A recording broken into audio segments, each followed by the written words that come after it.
President Bongbong Marcos has announced cash aid for over 7 million Filipinos under Unified Package for Livelihood Industry, Food and Transport or Uplift program. For the details, we have mobile journalist Julie Baiza. Julie, tell us more. Diego, tatanggap nga ng 2,000 pesos na one-time 2,000 pesos yung around 3.5 million beneficiaries ng Pantawid Pamilyang Pilipino Program or 4Ps at Walang Gutom Program. 2,000 pesos monthly naman for 1.5 million low-income earners base yan sa listahan ng Social Security System at 2.5 million na poor and near poor households. Matatanggap nila yan mula July to December. Ang sabi ni PBBM, mahalaga nga yung pagpapalawak ng uplift assistance dahil sa patuloy na epekto ng Middle East crisis at yung presyo ng presyo at supply din ng langis. Habang tumataas daw yan, inatadagdagan din yung pasanin at hinaharap ng publiko. Tinanong na rin namin sa palasyo kung makapagbibigay pa ba ng ayuda ang gobyerno kung magtutuloy-tuloy nga itong gulo. Inaaral pa raw yan ayon kay Palace Press Officer Claire Castro. Pero kung may budget, agad naman daw na i-release yung karagdagang tulong sa mga mas nangangailangan. Diego. Alright, Julie, anong mga ahensya ng gobyerno ang mag-handle ng payout nito?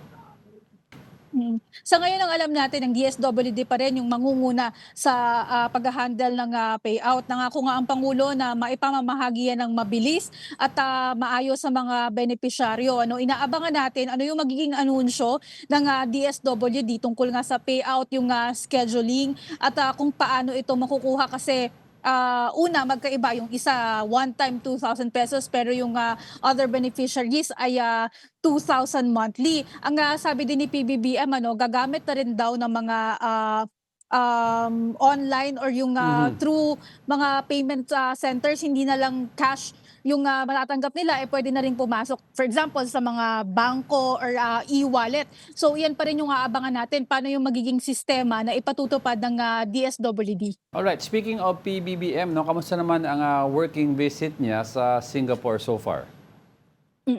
Yes, sa ngayon, 2 kumpanya na raw yung nag-commit na palalawakin yung kanilang operasyon dito sa Pilipinas. Yung isa ay pagpapatuloy yung investment sa telecommunications, digital services at technology infrastructure expansion. Habang yung isang kumpanya naman na nakausap ay tututok sa pagpapalawak ng mga programa or proyekto para sa sektor ng kalusugan dito sa bansa.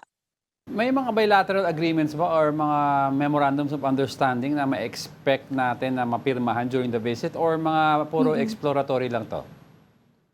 Sa ngayon, walang mga formal MOUs na lagdaan sa kasalukuyan, even yung pagharap ng Pangulo kay Prime Minister Lawrence Wong.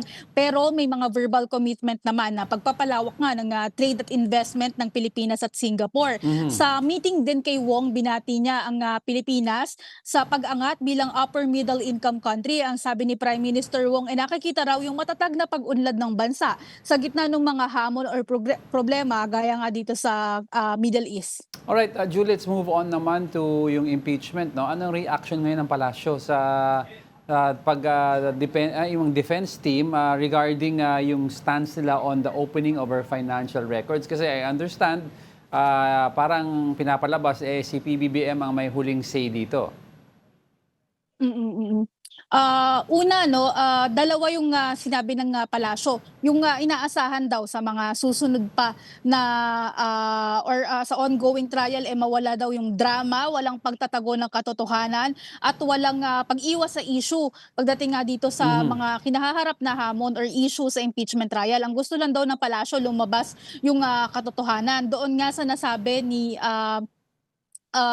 Attorney Powa na wala silang kinatatakutan pero tinututulan nila yung pag-access sa financial records ni Vice President Sara Duterte. Ang sabi ni Yusek Claire, hindi raw magic wand ang impeachment, ang magic word naman daw ay truth. Yan daw yung dapat manatili sa impeachment. Sabi pa niya, no one is above the law at kabilang nga daw dyan si VP Sara. Kaya kung wala raw kinatatakutan ang BICE at yung kanyang kampo, mas maganda raw na ipakita nila na wala talaga silang itinatago.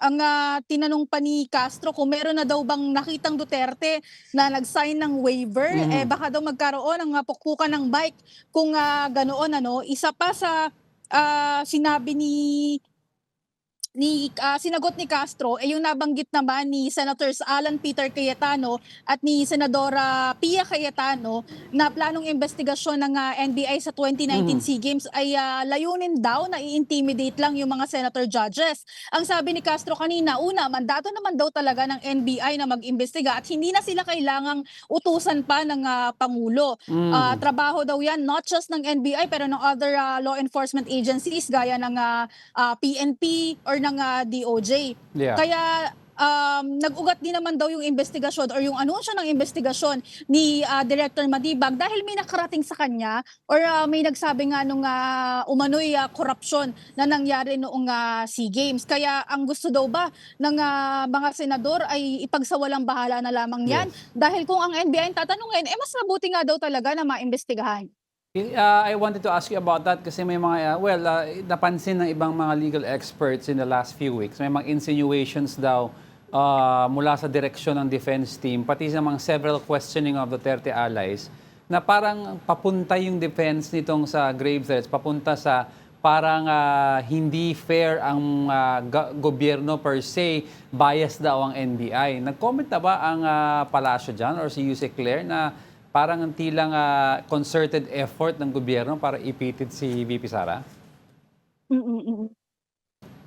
Pinaninindigan, una gidigate ng Malacanang na of course no hand sila at hindi makikialam dito sa impeachment trial. And yung kanina nga nung natanong doon sa NBI, again, mandato naman daw o trabaho naman nila yan. And inexplain na nga din ni Yusek Claire yung, kasi ang natanong kanina yung timing nga. Yes. Kumbaga, nung biglang paglabas or pagsulpot na itong investigasyon, nagkataon do kasi na may itatayong NBI Academy doon sa area at may mga nakapagpaabot ng impormasyon na meron di umanong korupsyon noong 2019 SEA Games. Yun naman daw yung naging ugat kung bakit nasabi ni Director Matibag na titingnan at iimbestigahan nila yon. So parang ang sinasabi ng palasyo, it's just that may yung timing lang ay dahil nga merong NBI Academy na itatayo. Wala kumbaga wala namang kumpas mula sa itaas or walang kumpas mula kay Pangulong Bongbong Marcos. And again, hindi naman daw kailangan pang iutos ng Pangulo yung investigation. Alright, well Julie, malapit na ang SONA, no? So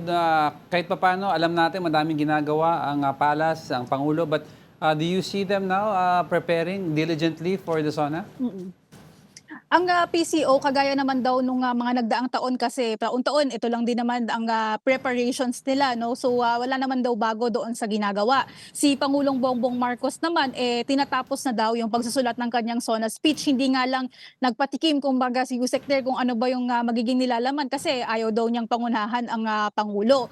Natanong na rin kanina kung maiimbitahan ba si Vice President Sara Duterte sa SONA, ang House of Representatives daw yung nagse-set out ng investigation I mean ng invitation dito. So sila yung dapat tanungin kung nagbigay na ba sila ng imbitasyon sa Vice Presidente. Alright, well keep us updated and thank you for those updates, mobile journalist Julie Baiza.